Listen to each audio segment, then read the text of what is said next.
and welcome to Techchecker. Today I've finally got my dream camera, the Nikon D500. It's an amazing DSLR camera and it also shoots 4K video. It's going to be great for sports also, 10 frames per second. So yeah, I've got the box. It's got Nikon 100th anniversary on it. It's got the Snap Bridge app. Hopefully all that works.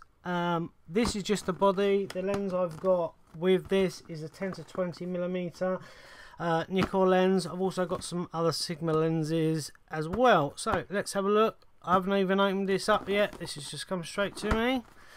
So let's open it up, see what we get in the box. Okay, so first we get a user guide, which is freaking huge. It's going to take me years. I don't know why that's folded over, considering it's brand new, but might have been an important page.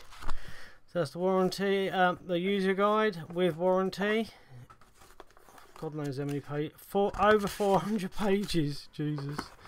Right, so let's open the box up. So the first thing we've got is a UK plug and adapter. I have no clue what that's to. It looks like it's for a wire or something, so I'm going to keep that to one side. A foreign lead, I don't need that.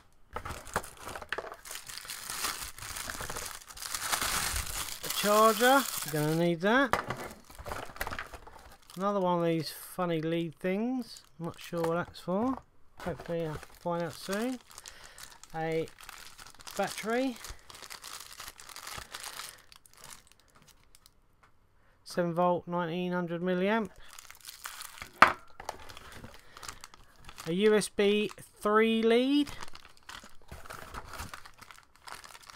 Nikon camera strap.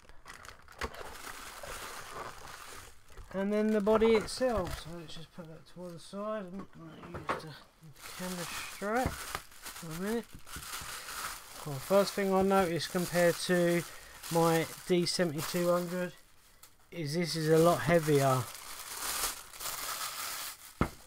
God, it's got some weight to it. It feels heavier this side than that side. It's got no flash on it. You're going to need to use an external flash, which is no problem. You've got your on off switch, record, ISO, exposure compensate, function button, preview button, autofocus. This is press to change, so you've got mirror up, timer, quiet, quick, continuous high, continuous low and single. You got Wi-Fi and Bluetooth on it. You've then got a USB 3 microphone and headphone socket, and then you've got your HDMI, which I'm hoping this lead here will fit, which it does. So I can plug that into, I might even be able to plug that into my recorder so we can see some of the menu on screen. I'll have a look at that in a moment. The difference between this and my D7200, it's got this little trackpad on the back. The diopter and the eyepiece is different. This is round where the other one is square. Got a flip there. You can actually shut off the eyepiece. I haven't noticed anyone say anything about that in reviews before, actually. So that flips off the eyepiece. So if you're doing long exposures, you don't want any light could go in through here and possibly affect the image. So that's really smart.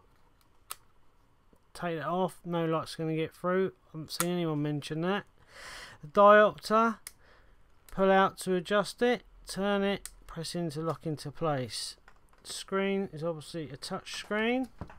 I have a screen cover that I've already bought, so the first thing I'm going to do is put the screen cover on to the camera. Let me get my knife so that it's on there from brand new. As soon as I take this off, I can put the screen protector on there.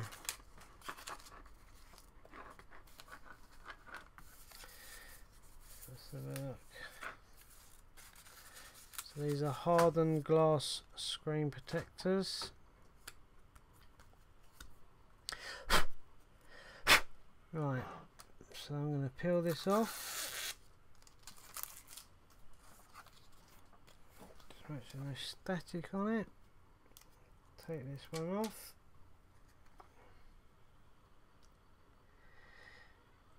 Line it up. That's on there. So that's on there from new. So I've got no problems about any scratches. And it gives me a spare one as well, just in case. So I'll keep that in there. I did think I got the covers for this, but for some reason it didn't come with it. Now whether I've ordered the wrong thing, I don't know, but anyway, that's done now. So that's done and dusted. So on the bottom, got the battery, got a thing here for the battery grip, which I'll be showing you in a minute. I've got a battery grip for this as well, not an original OEM part. So yeah, really nice weight to it. You got the 2 card slots, you've got the QXD and the SD slot. So let me put it. I've also got these. I've got a Lexar 128GB, 440 megabytes QXD, XQD card even, and then I've got 64 gig 300 megabits for the SD card. So I'm going to put the battery in, and hopefully it's got some power in it. And let me just take this off. See what it says as well. Snap bridge. Tells you about the app, transfer via seamless Bluetooth, low energy, automatically update of camera time and location info. Well, that's cool. Download the app to get started, so I'll do that after. The first thing I'm going to do, stick the battery in and see if it's got any power in it. So turn on the camera. Looks cool. Use SnapBridge to send photos to your smart device and share them online. To skip this screen and set up menu later. To skip this screen and set SnapBridge later from the setup menu, press menu.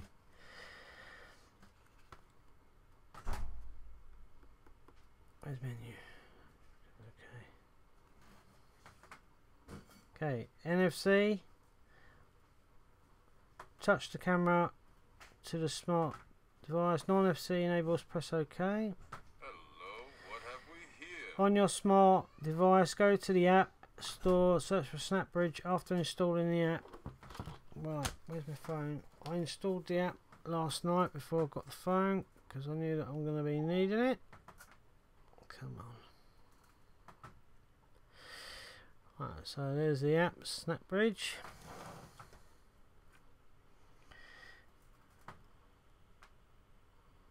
So it's come up with a camera, which is that one there. So I'm going to click on it. Follow the instructions on the screen to pair. Follow the screens on the instructions. Tap to pair. On your smartphone, go to the app store, search. Okay, done that.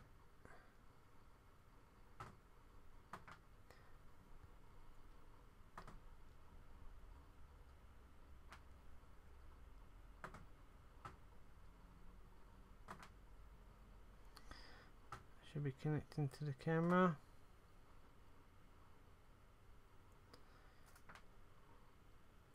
There it is.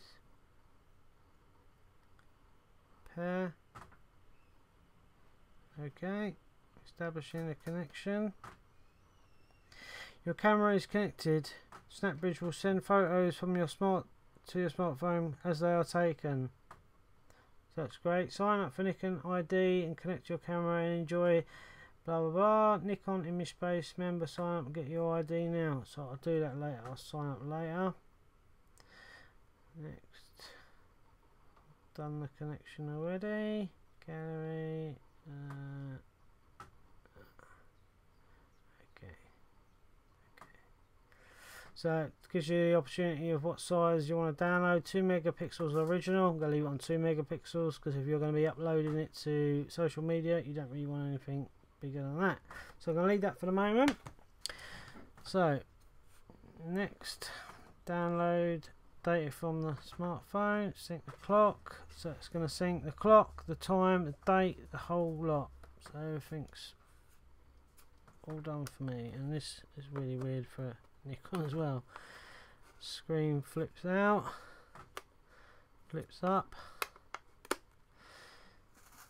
So you go menu, got firmware version 2.015. So hopefully that's the latest version. It looks like it's similar to, if not the same, as the D7200's menu as well, which is very handy. This is the bit which is important to me. 4K 30 frames per second. You can have 1080p at 60 frames a second as well, so that's quite handy. Destination, it tells you how long you're going to get as well. So let's stick the memory cards in, and at least I have some sort of idea of what sort of time I'm going to get on the recording. So going that way, and that way. Goes in, clicks into place. Is that it? Okay. So at the moment you get 1 hour 59 on a 128 gigabyte one. Okay. So if I change it to 24 frames per second, see what it says now. 1 hour 59.44. 60. 5 hours. So if I'm doing 1080 60 frames, you get a lot more. 24 frames, you get 1 hour 59.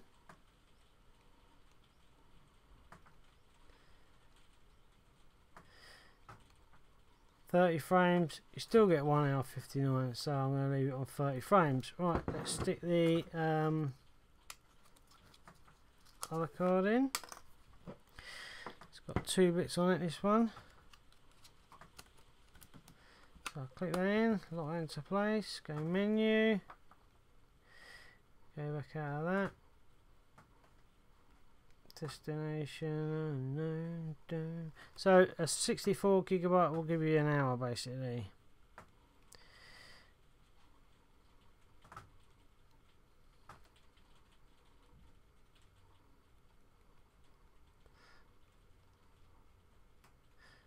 Playback options.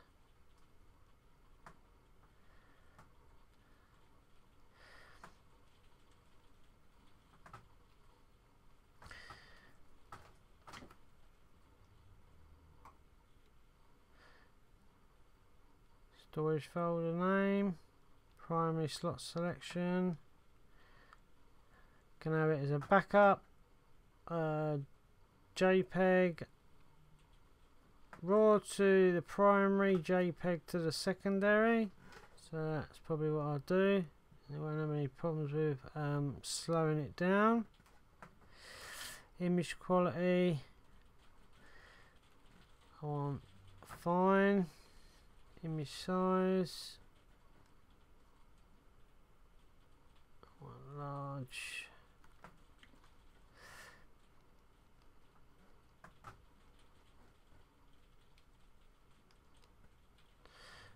Since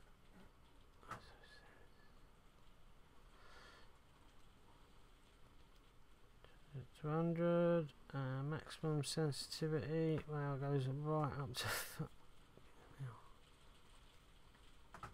Got a huge ISO. Leave it on that. Auto balance, auto white balance. I'm going to leave on. Picture control. I'm going to leave just a standard. Oh, let's go back onto that. Colour space RGB, active D-lighting off, long exposure noise reduction off, high ISO noise reduction. Hello, what have we here? Put that on normal, vignetting control, normal, flicker reduction, dynamic range off, intervalometer, so you can do the shots, interval time of shooting, time lapse. Then you got file name, white balance auto, all the different settings, microphone setting. Now that's going to be really useful when I set up my stereo mic. Well, I'm getting the lava mics. They should be coming tomorrow, so I'll be able to do those. Frequency, wide range or vocal. I'm going to stick to vocal. Wind noise reduction, I'll leave that off for a minute. That's that one. Then you got custom bank. You got settings. So I'm going to format the memory cards because I want them to be fresh for the camera.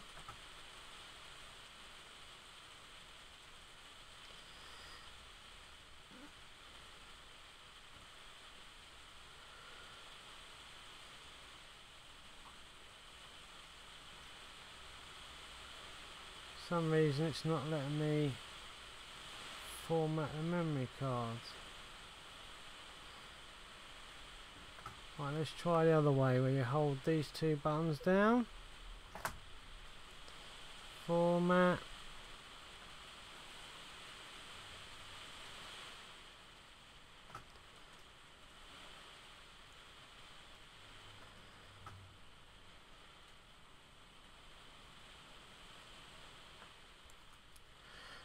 Hold the trash and the format button down together.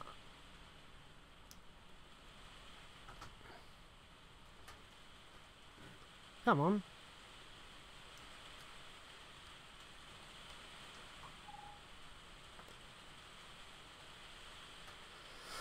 No idea if that worked. Format memory card. It's not letting me format it.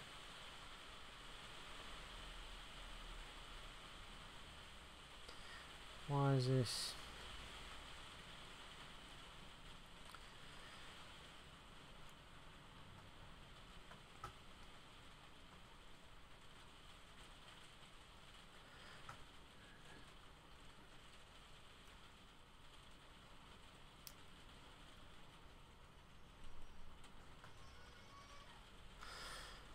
Okay, let's go menu, format memory card.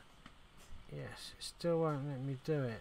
Right, so maybe I need to take some pictures and then it will let me do it. Right, I still never found out what these two connectors are for.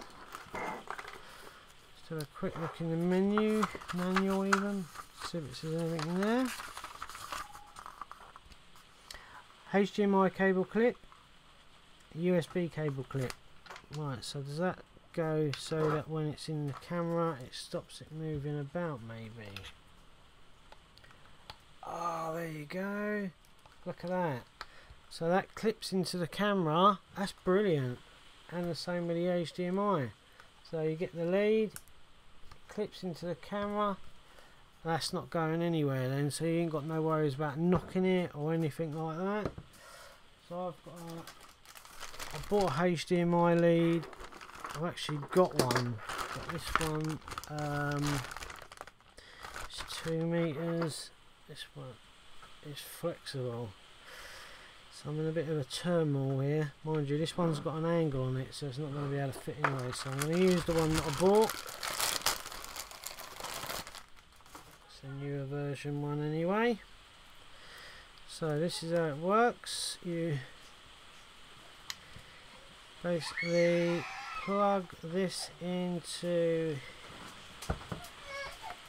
there. Oh, just took a lot of photographs. That's plugged in now. Now I can lock this down. That's locked into place. Now that's not going anywhere. Okay, so I've done exactly the same with the USB. It's locked into place. So now when I take it off, it looks like that. And the same with the HDMI, but when I want to put them back in, just line it up, click it in, and it actually physically clicks in the connector. That's the USB 3, and the same with the HDMI. It clicks in.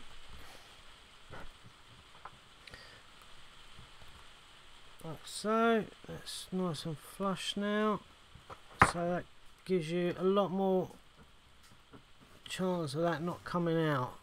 It's hold the camera up, it's quite hard to get out actually. Right, so that's that. So put those to one side. Now while I was doing that, I did actually take a couple of pictures, so theoretically I should be able to now format the memory card. Let's have a look. Still won't let me do it.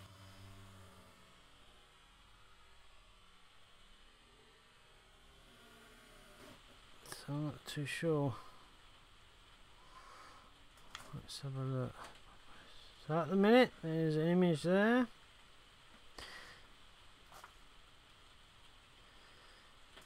Five. So I must have taken 5 pictures. So I'm pressing and hold the memory cards.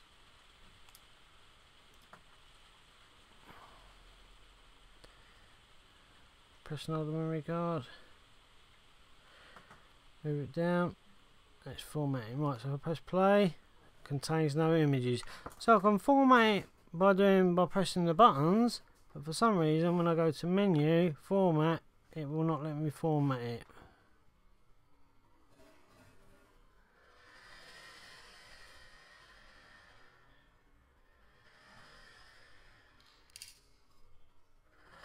I have no idea why. Okay, so that's the basics of the camera over. Let me just stick these to one side, so I'm going to leave them, and I'm going to get the lens. So I'm going to be doing some video shooting with this. So I've got the 10 to 20mm. It's for doing interviews. So it's a nice close wide angle lens. Obviously there is a crop factor on this of I believe 1.5. So it's basically going to be 15 to 35. So let's have a look.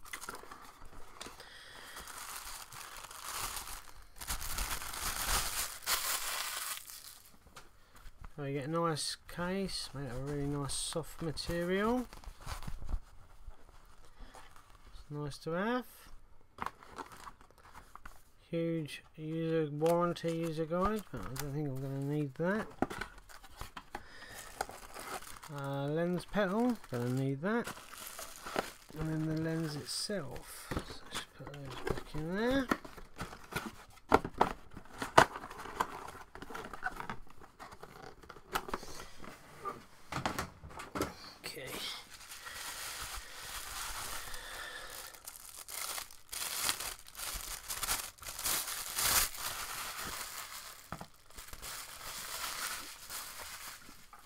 It's a lot smaller than I was expecting compared to my Sony 10 to 20. And it's a lot lighter as well. My Sony 10 to 20 is a lot bigger. It's got a 82mm filter. This is 72. Click on there. So it's a DXVR AFP Nikon 10 to 20mm. 4.5 to 5.6. So stick the lens hood on. It's nice and wide. So first time opening this up. Turn it on. You can see the autofocus like that. And if I do a mirror up, so you can have a look at the sensor. There's the sensor. Or the back of it, you can't see it because the shutters down. So let's now stick this onto here. And the back of it. Line up the white dots. Turn towards you. So it's the opposite way to a Sony. So the camera's really heavy. It's going to take a bit of time to get used to it. So we've got the mode button at the top. So we've got S, A, M, P. So P, S for shutter, A for aperture priority, M for manual, P for professional. I normally use it on aperture priority, and then you can use this one to adjust the aperture. Turn the light on so it goes all the way up to f29, so blimey, and down to f5.6. So we've also got a live view on this one as well.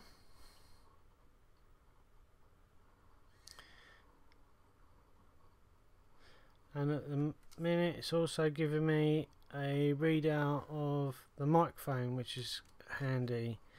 So if I press, it's on, change the ISO, left and right, change the angle, the focus point, so you can have it exactly where you want it.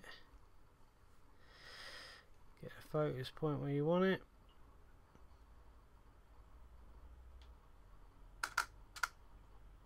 Take a shot. Now it's really slow, so let's have a look. It's probably going to be a bit blurry. It's not blurry at all. So I can zoom in. I actually can use the, I forgot about this, we've got the touch. Not used to having a touch screen, so you can zoom right in and zoom out, and obviously if you want to delete it, like so.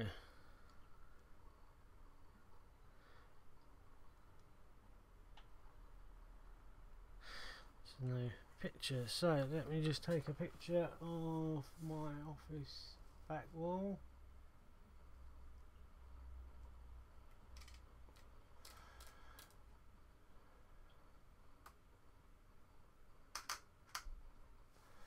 It's a proper clunky noise as well. Right, so let's have a look. Zoom in.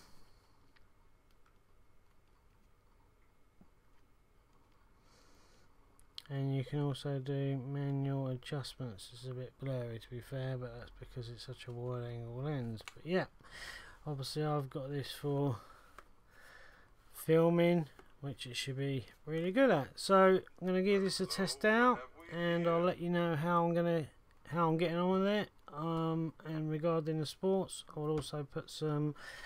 The reason it was so slow is I've still got it on mirror up like a retard. Right, let me put it on single shot and try again. Right, so the focus touch is also in the middle. There you go. So now, yeah, it's a lot better. And obviously I keep forgetting you can use fingers to move around, so I'll delete that.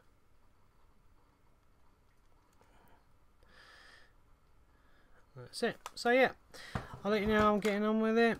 I'm really liking the feel of it so far, and also like the fact that the menu is so similar to the D200, so it's going to be really easy for me to carry on using it. Any questions, feel free to ask them in the comments below. Also leave a link to where you can buy this on Amazon, and also to where I got it from on London Camera Exchange. They're really helpful there, and they offer you a good discount if you buy a lot of stuff on them. So yeah, really helpful.